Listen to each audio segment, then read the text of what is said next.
Hi, Sadashma. How are we feeling? I think feeling pretty good. I'm very excited for today's episode. Me too. In light of the ongoing United Nations Conference on Climate Change, or COP27, in Egypt's Sharm el-Sheikh, we have a few of our friends dialing in to discuss topics surrounding COP today. But before we start answering their calls, I'm Satashma. I'm Simone, Welcome back to Anthropause. Episode 5, Part 1, Pre-COP27.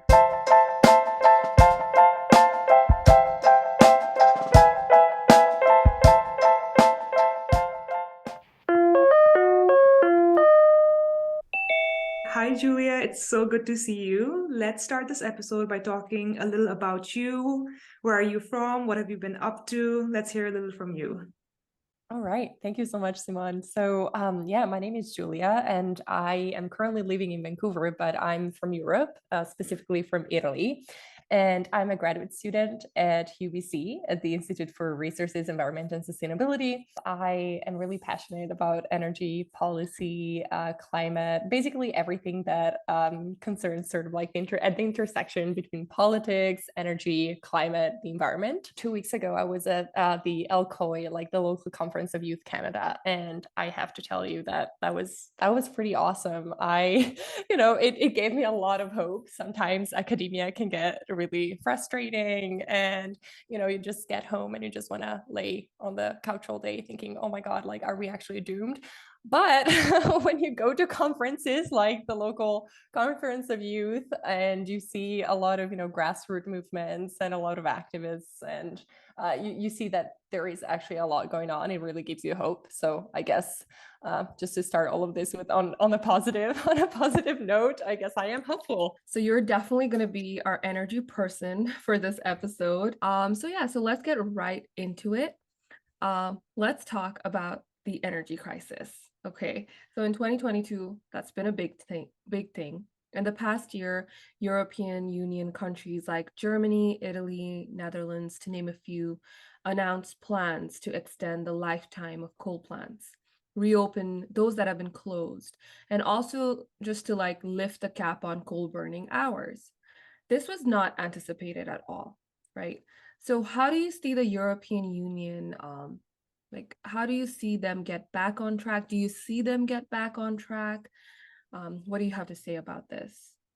Yeah, this is a great question, and I guess it's the whole it's the whole point of the situation, right? Of this whole mess that is going on right now in Europe. And I want to kind of like talk about first the fact that I think it should have been anticipated, right? I mean, we were seeing the thing that strikes me the most is that we're used to seeing the, I guess, fossil fuels as this reliable energy source, and now we see the energy crisis, and it's like, yeah, it's not a reliable energy source, and we should have known this, right? We should have known this because we saw that the markets were extremely unstable. Like the price fluctuations were there even before, and now like the energy crisis happened, and everyone is like, oh yeah, so maybe we shouldn't have relied on fossil fuels that much. And I guess like the answer to the question that you're posing here has to be put a little bit in perspective. So there's a sort of short term and a long term answer to all of this, right? So I don't want to say that this is just like that we're completely doomed, and that we're just gonna see a huge backlash, and we're just going to sort of like hitting reverse here. I want to be hopeful about this, right? And I guess that I don't think the European Union, like, and the countries in the European Union had a lot of like many choices. And this makes me really mad because like climate scientists have been saying this forever. They were like, you have to transition, you have to try to invest more on renewables, and maybe I would say, like, not even maybe, I think, I'm sure we wouldn't be here talking about all of this, right? And I guess even before the Russian invasion on Ukraine, we were seeing prices soaring, right? We were seeing prices rising. And this was due to like a sort of faster than expected recovery, COVID recovery. So the world was like, it was sort of, I would call it an economics 101 situation, right? Where the recovery was really fast and the supply could not keep up with demand. So the prices were already rising. But I guess the measures the European Union had implemented, and like European Union countries had implemented at that point, were they were still possible, right? They were trying to intervening directly or by limiting energy prices, and then kind of like covering the difference. So they were adopting measures that it was still possible to adopt. And then Russia invaded Ukraine, and like 40% of natural gas in Europe, like it comes from Russia, and a huge percent of oil too. And not like, and when we see within like when we look within the European Union, so we see countries like Germany, Italy, or Latvia, or Hungary. So those countries are even more reliant on Russian natural gas. We're talking about percentages like 50, 60, 70, 80%. And so at that point, measures that were trying to kind of like limiting prices and supporting like, you know, the population and businesses were just not enough anymore. You cannot just, you know, throw money in it. So I guess the most natural, and again, like this frustrates me a lot, consequence and kind of like policy measure that you're adopting, sort of like the emergency measure, is let's burn that coal. Let's not like let's make the phase out like extremely late. Let's delay that. Germany, like surprisingly, like Germany has had a history of like phasing out nuclear energy, for instance, right? And we see backlashes from on that side as well. And like I'm thinking about country like Italy, my country. Like I'm thinking about the new prime minister, Giorgia Meloni. She's from, you might know or not, but like she's from the like far right movement, and she was talking about proposing drilling the Adriatic Sea to expand natural gas production in Italy.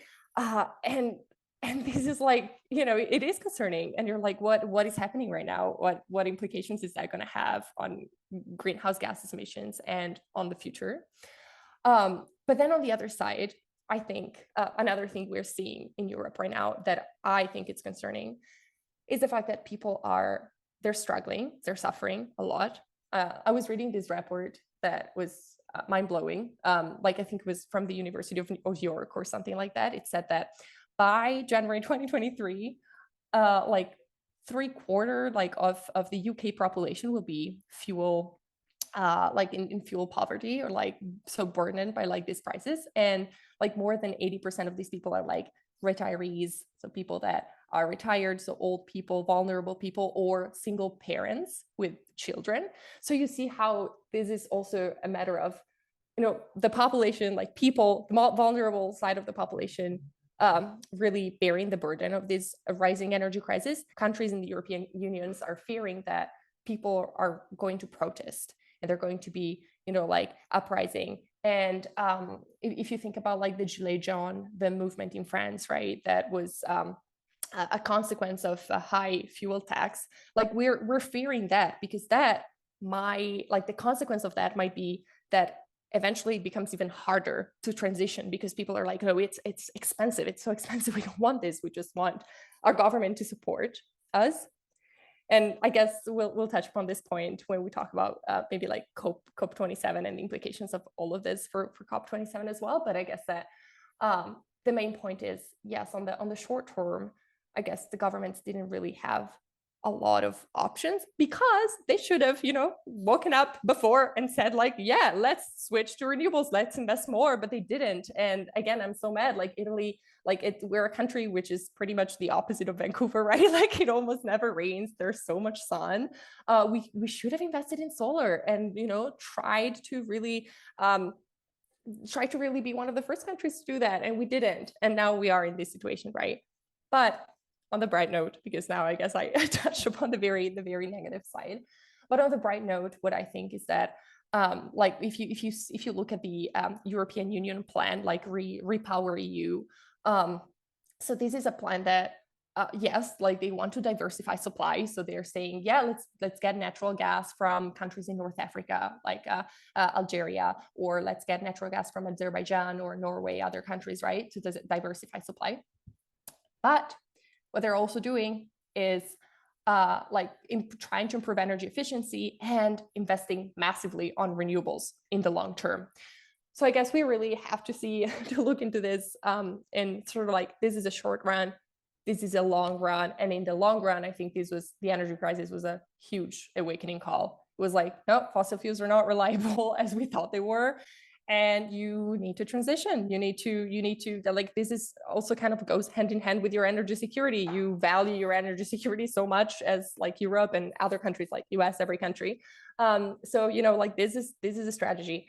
Last point I want to make is that what really concerns me is the infrastructures. So if you are, because we know that like to kind of like transition to renewables, we need to put in place infrastructures, and those infrastructures are kind of being put in place now, and they're going to kick in the long run. Like maybe we're talking about 5, 10, 15 years.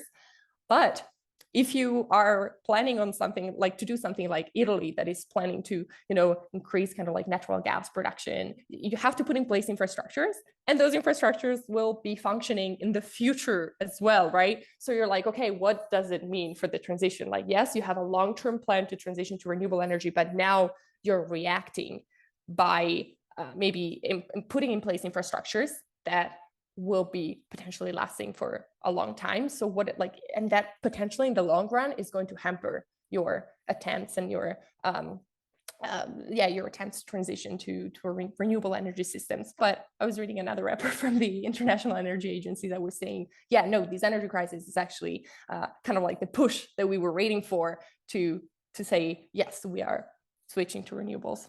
No, thank you. That was such a great answer. And you've set like the tone right for our next question. And also thank you for highlighting the issue of energy justice.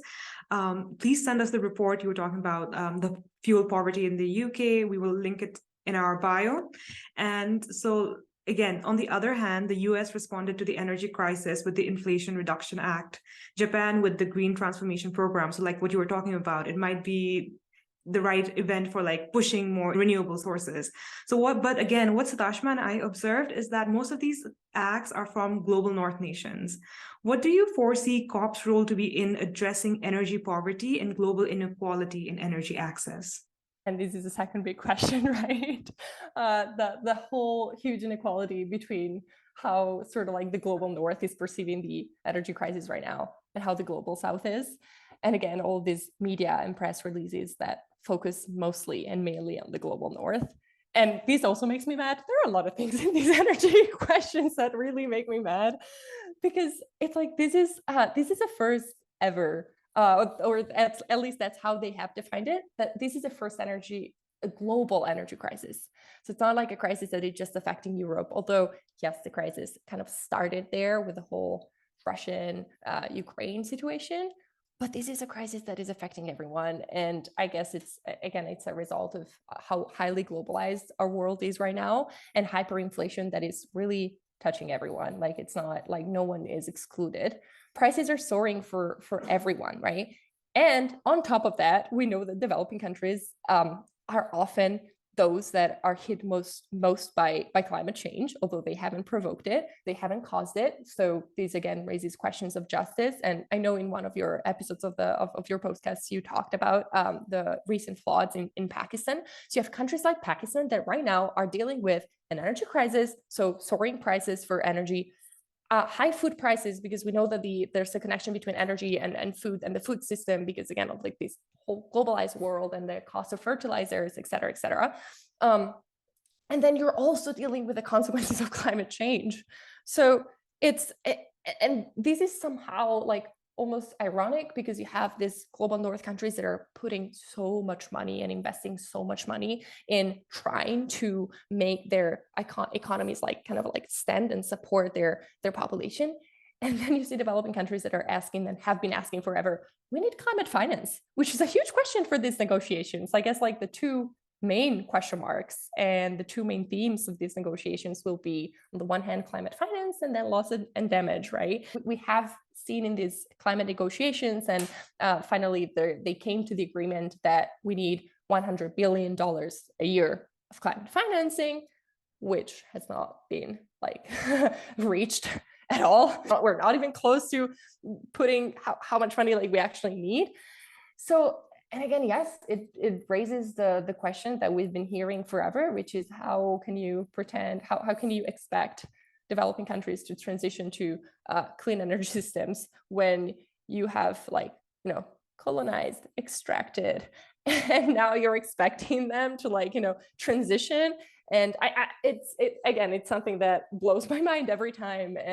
But it's something that we see. And again, the big question at the negotiation table, I guess it will be from developing countries like, yes, you're pouring so much money in your plans.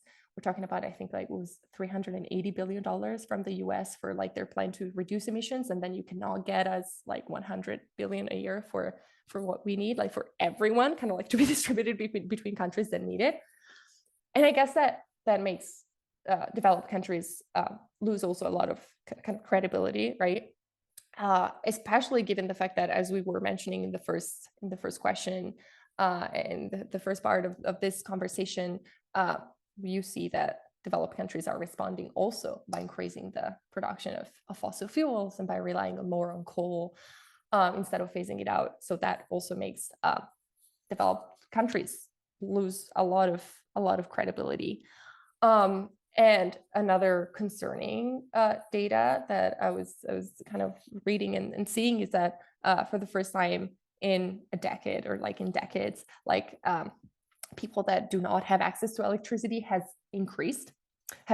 So this is also concerning.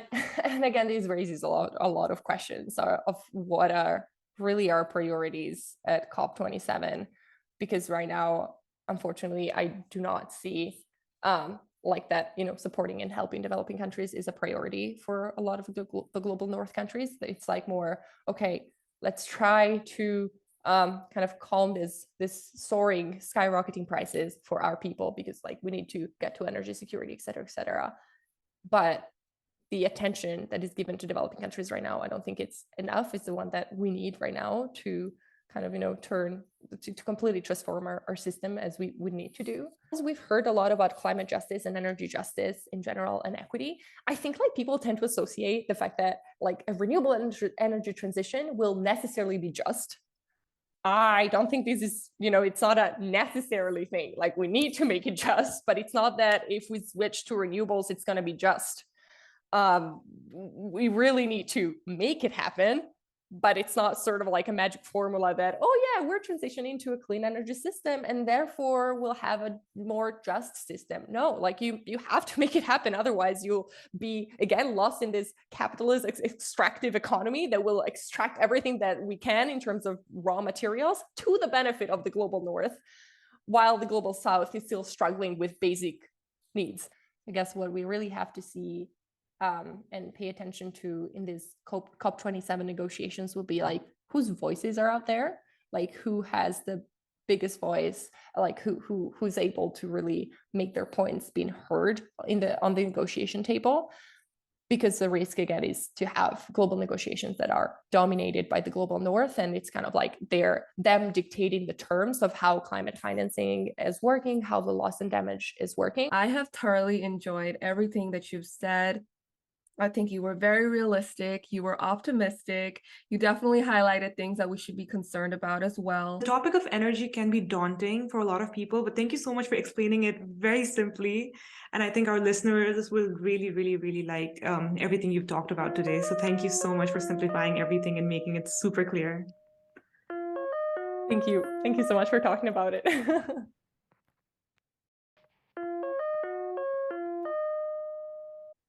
Joining us now is our next guest, Raunak Shrestha. So first, can you tell our listeners what your background is and what your current role is? So I'm Raunak. I'm currently a research fellow with Geopolitics and Ecology of Himalayan Water, which is a research initiative of the Earth Humanities at New York University, Abu Dhabi. My background is in civil engineering, focused on environmental engineering, which eventually grew into water engineering. But more broadly, I've been very interested in actively working on environmental sustainability, such as waste management and water management. And kind of in the past, I've worked with different intergovernmental organizations on water economics, transboundary water management, knowledge management. So So that's kind of my background. So with the COP being hosted in Egypt right now, so water is supposed to be relatively high in the agenda. So while some cities in Egypt are vulnerable due to the increasing level of the Mediterranean Sea, there are also fears of water scarcity, water stress in other cities in Egypt. So speaking from your own professional experience, how prepared do you think we are for climate risks related to water? Well, I think that's kind of a loaded question there, but I think I'm optimistic generally. But first, you have to kind of understand the scale of the issue that we have at hand. With my background in water and relating that to climate, the effects of climate change is primarily felt through water, and that the water itself is connected to so many different things such as food security, energy, as well as livelihoods and the daily lives of people, because water is everywhere. So relating that to climate, once again, the water cycle is very sensitive, and going into a bit of statistical hydrology, we normally view extreme events like the ones that we see happening now, like floods, are normally distributed. So precipitation or rainfall is normally distributed. And we tend to focus a lot on the extreme events that are getting more extreme. But with the shift of the extreme, whether it's low precipitation, drought, or floods and high precipitation, the average actually moves the probability of having the average precipitation or temperature. So the normal itself would change over time. And so that kind of paints that picture, and the reason that why I think we would be prepared somewhere down the line. Currently, I think we're a bit off the race at the moment, but I find that the climate space and water space is very dynamic and interdisciplinary, that brings together different stakeholders from different disciplines together. And that's something that really gives me hope as things progress.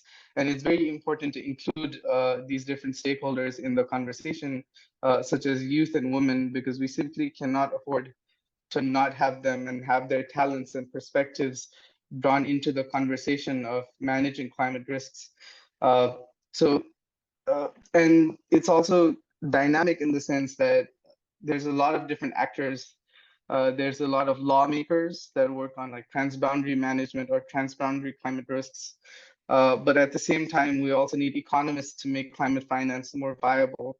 And we need water managers to work on managing the resources that are available and natural resource management. And we need artists and storytellers and communicators to kind of relay the sense of urgency that the issue has. But taking a look at the kind of timeline that we have and how fast we're seeing these changes, I think we really need to like ramp things up in terms of being prepared for what's coming our way. Thank you. That was a very insightful answer. And like you said, water is really interrelated with all these topics of like food security, and economic livelihood is another thing you said. That's where our second question is around. So too much water, too less water, both impact the livelihoods of people, mostly in the global south. And these are the countries that also have poor water management and also sanitation issues, right? So how do we tackle this?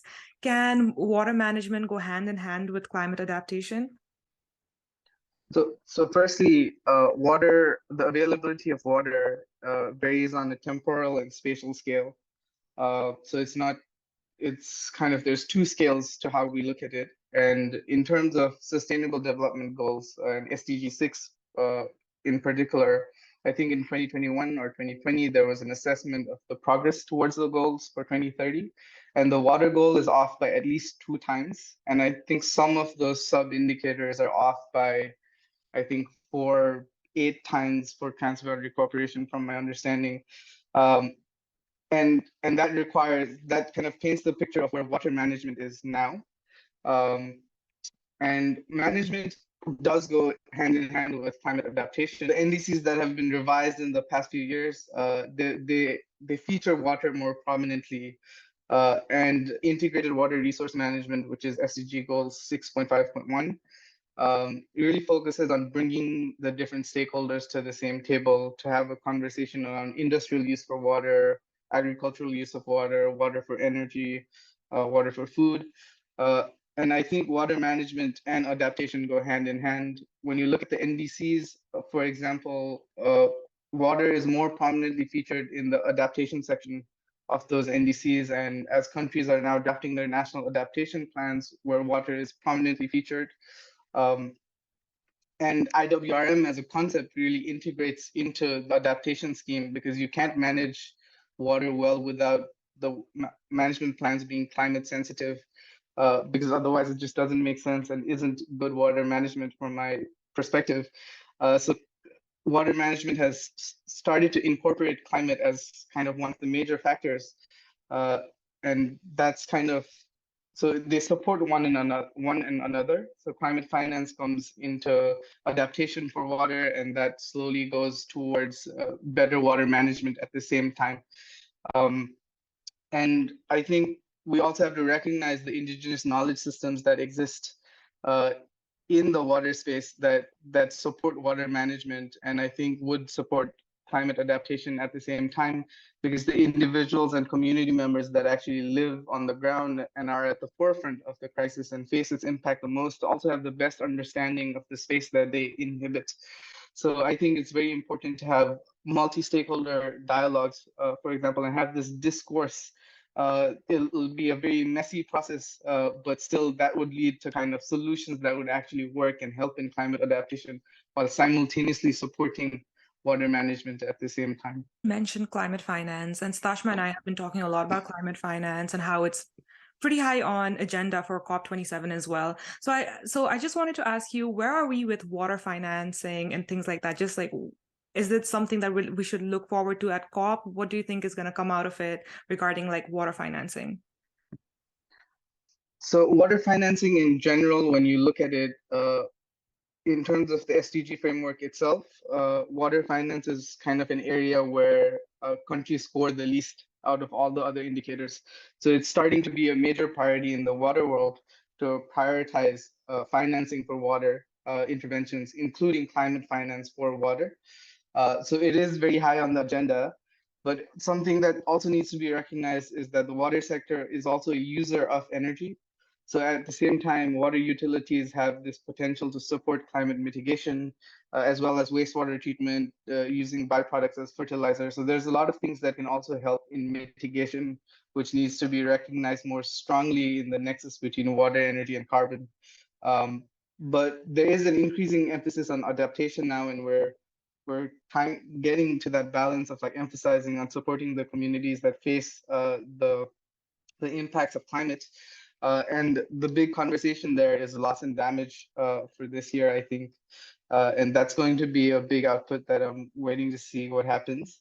But at the same time, with what I've experienced so far is that the climate adaptation financing is hard to access for a lot of countries. There's a very tedious and lengthy process. When I see countries working towards accessing them, they struggle a lot. So accessibility to the finance is also an issue that needs to be closely looked at.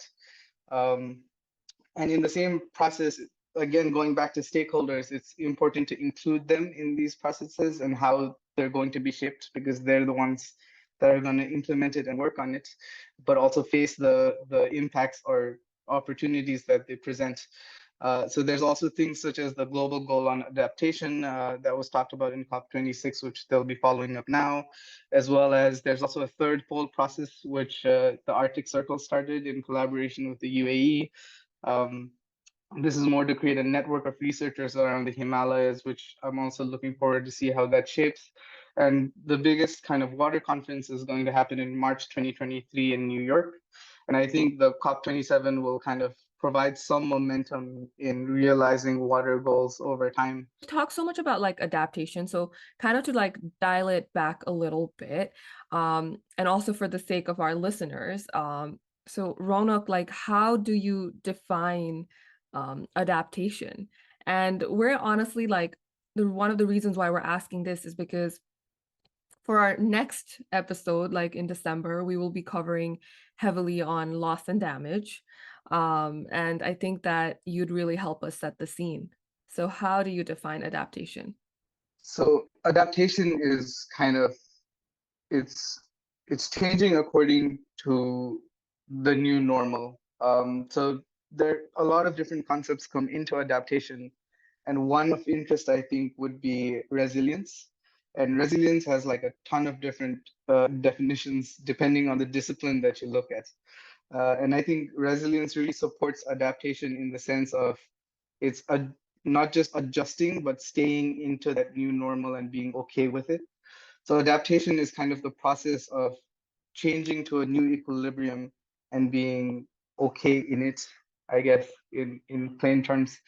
Adaptation, the role of adaptation initially was not as prominent when COP started out in the Paris Agreement, and now it's increasingly being realized, and that's how I think everyone's kind of winging it to some extent, kind of realizing what things are important and kind of filtering those out and focusing on them.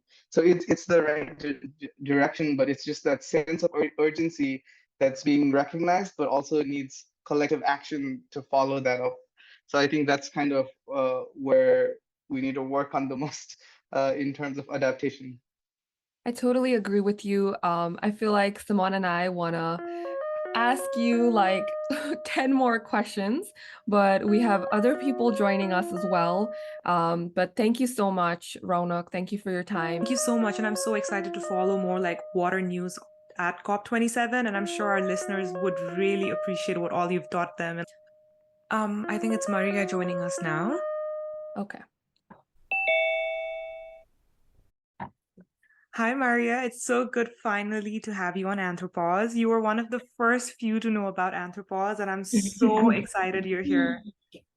Yes, thank you for being here. I've heard a lot about you from Simone. So before we start anything, let's hear about you. Who are you? Where are you from? What are you up to these days? And, just your background. Yeah, thank you so much for having me. I'm really excited to be here. So yeah, my name is Elvira. I'm from Ecuador, and I'm like very passionate about environmental justice and also like urban planning and just how like humans can interact with nature in a more harmonious way that's beneficial to our needs and the planet's needs. And so yeah, I met Simone in Beloit College, and I was doing there a degree in environmental studies and international relations. And now I'm currently working for Conservation International in Washington, D.C. And I work for the Conservation Finance Division there and focus mainly on supporting their carbon team and also their conservation ventures team on monitoring, evaluation, and data management, and impact tracking kind of tasks. Yeah, that's pretty much me. Yes, thank you so much. Now we're just gonna get right into the questions. I feel like Sadashma and I, all this morning, we've had calls and we've talked about a lot of kind of depressing things. So let's start with a little more positive question this time. Let's start by talking about the election of Luiz Inácio Lula da Silva in Brazil. With this, according to an article by Guardian, Brazil, along with Indonesia and the DRC, the big three tropical rainforests, are looking to form a strategic alliance to coordinate on their forest conservation efforts. What do you think this all means? The election, the conservation, ampling up on this conservation alliance. What do you think it means at COP27 and also about carbon sequestration? Yeah, so I think that to understand why Lula's election is such a big deal, you need to understand what came before that, and that was Jair Bolsonaro, and he had these very strong perverse incentives to expand deforestation in the Amazon through he was not really asking for deforestation, but the expansion of agriculture and mining and just all of these extractive activities that led to very dangerous levels of deforestation in the Amazon, which is like the world's biggest rainforest. So having Lula as the winner in these very like divided elections, like a major breath and like relief for anybody involved in like conservation and environmentalism, because he has very strong stances. Like he has pledged to lead Brazil into like zero deforestation, and just like is very concerned about environmental issues. So it's really like an important environmental win.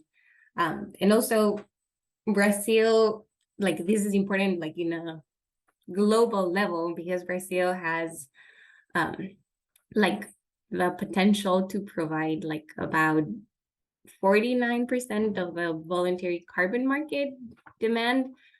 So that's like a really big deal, like almost 50% of the entire voluntary carbon market can be supplied by this one single country. So having someone in power that is willing to work for these important efforts is like a major relief.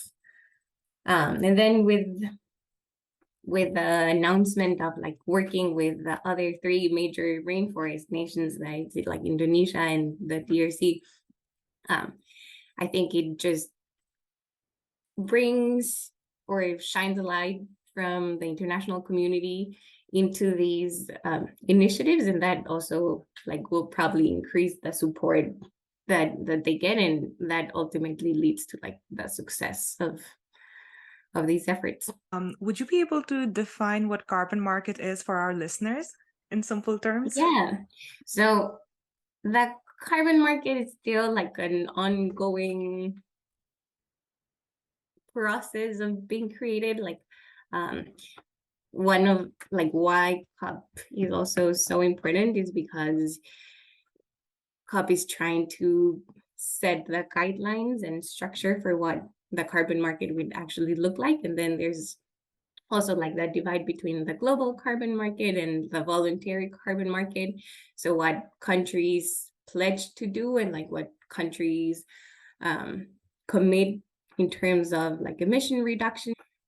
So yeah, basically carbon market is selling and purchasing of carbon credits or emission reductions. I totally like I agree with you that carbon markets, it's like it's kind of, you know, it's a bit confusing. It's a complex term. I actually had to write a report on carbon market, and oh my God, my brain was like, this is a lot, you know, but very important. And I believe that like blue carbon markets have also kind of like been a topic of heavy conversation. But yeah, to kind of, you know, focus on conservation and you know, like also on forests, like the world's like healthiest, most biodiverse and most resilient forests are located on protected indigenous lands. Do you like, how do you anticipate indigenous and local communities to get the support that they need, the support that they deserve in COP27? And could you also like highlight why is this support needed? Yes, so I think like indigenous people, as you said, like are the stewards of these major biodiversity hotspots, and like it's proven that their way of life and like philosophy and like just holistic perspective of how to live, like it's way more harmonious and has led to these major biodiversity hotspots being conserved, whereas places where non-indigenous people live, like that's not the reality that we're seeing. But also indigenous people have been the most like neglected and discriminated against and just ignored by governments and society for the longest time, and like in different countries and in different situations, that it's like a common reality that they faced. So it's important to put them at the center of all of these because, first of all, they're living in the places where the conservation efforts need to happen, and like any efforts to protect the planet imply working with them and like making sure that their rights and their livelihoods are met, and also that their ideas are heard because their knowledge is clearly like has clearly led to these great outcomes. So like it's important to listen to them and like bring their perspectives and ideas to the forefront of any conservation effort and any like environmental justice effort. Mm-hmm. I feel like there could be so much more we can talk about environmental justice about, but we don't have so much time today. So leading on to our last question, we really want to know what are some themes that you are following at COP27 this year, and what should we and our listeners follow as well? Yeah, I think one of the major topics that will probably, like, I hope that's gonna be on the forefront of COP27 is like the concept of loss and damage and like climate reparations. So that's been something that has been kind of ignored in other COPs, and like there's so many like political, like yeah, it's like a hard concept to grasp, which is like the major polluter countries and like major world economies to pay for the loss and damage that's being created by climate change in these smaller, like developing nations that face the greater consequences from climate change, and like droughts and yeah, are just impacted the most. So like how there can be like redistribution of wealth in some form that helps these nations that are facing the consequences be able to adapt and recover from climate change. Yeah, I think Subhashma and I will closely be following loss and damage as well. And I was just on Twitter looking at what people have been saying about the upcoming COP, and that's already started actually. And people are like, people are already discussing about loss and damage, and there are already negotiators who have been staying up all night trying to get this topic on the agenda on the top. So I really hope this is something that we hear about at this COP. Yeah, me too. I think it's like super needed, and like it's been ignored for like way too long, and the consequences, like we've seen so many like crazy like climate events happening this year. So it's like really needed now. Like you cannot wait anymore. Totally agree with you, Maria. And thank you so much once again for giving us your time. We're really like, fingers crossed that loss and damage is actually on the agenda, and there are conversations, not just lip service though, actual solutions proposed, right? But we will definitely be following it very closely. And yeah, thank you. We really appreciate your time. For sure. No, happy to talk to you guys. Joining us now is Manasa Subedee. Hello, Manasa. It has been exactly a year since we last spoke for our episode Passing the Mic. We've missed you so much. How are you doing? I am fine. And yeah, it's fun. It's good. I'm good. We had a lot of positive responses from our episode with you and your friends. Many people loved your answers and thought you were a young climate activist in the making. Thank you so much for joining us again.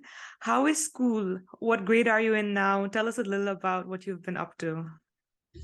Well, I'm in grade 5, and school, it's really good.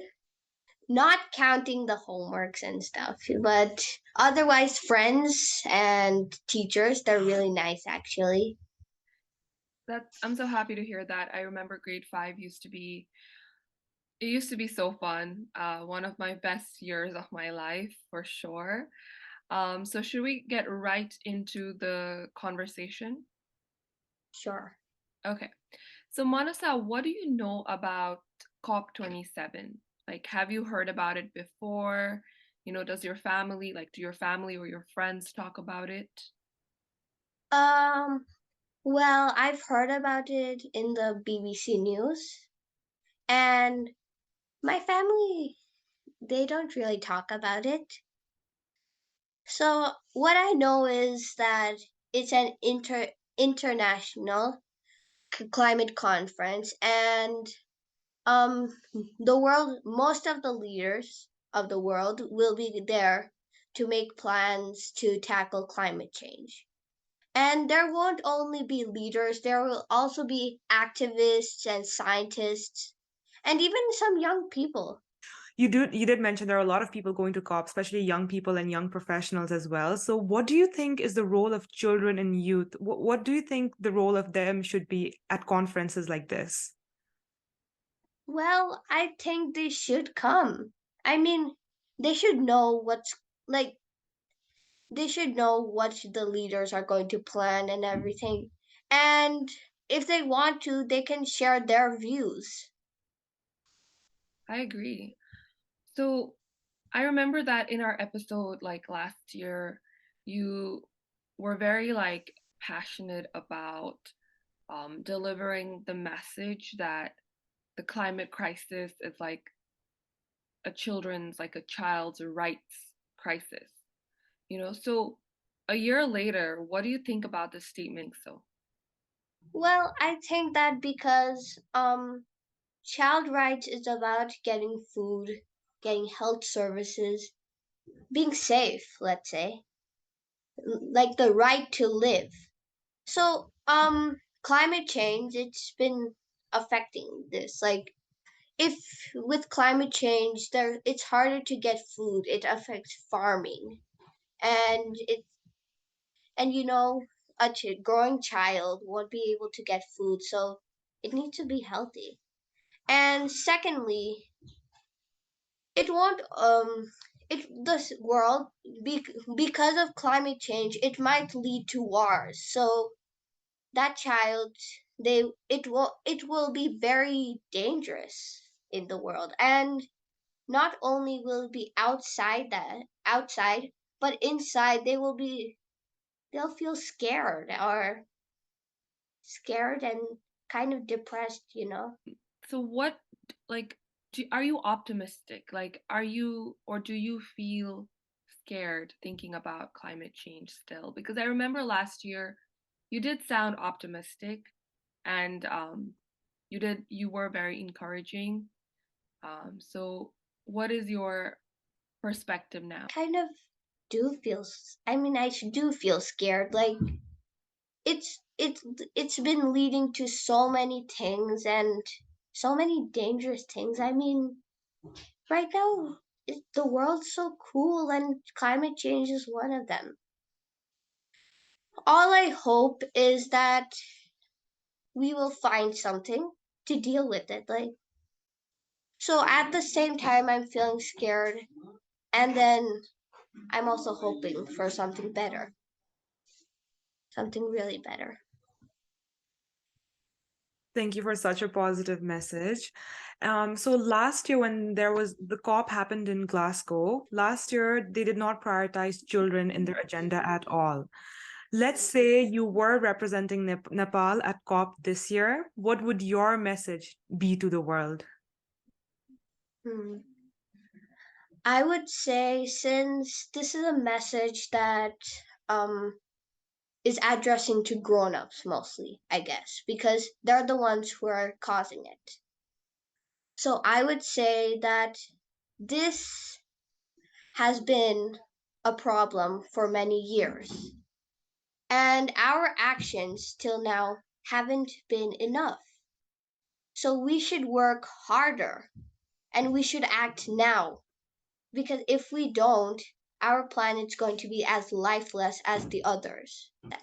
Manasa, that was great. I think you spoke very, very well, very strongly, and we really hope that children, will be a part of the COP27's agenda, because children are the future, right? I remember you telling us Yes. that last year. Children are the future, right? I just wanted to say your message was very powerful, and I really hope in the future you do go represent Nepal at COP sometimes in the future. So thank you so much. Thank you so much for listening to our episode today. We hope you enjoyed it.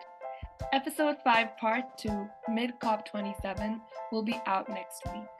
Share our episodes with your friends and family. We need to talk more about the climate crisis because it is already here. Please follow us on Instagram and TikTok to keep this conversation going.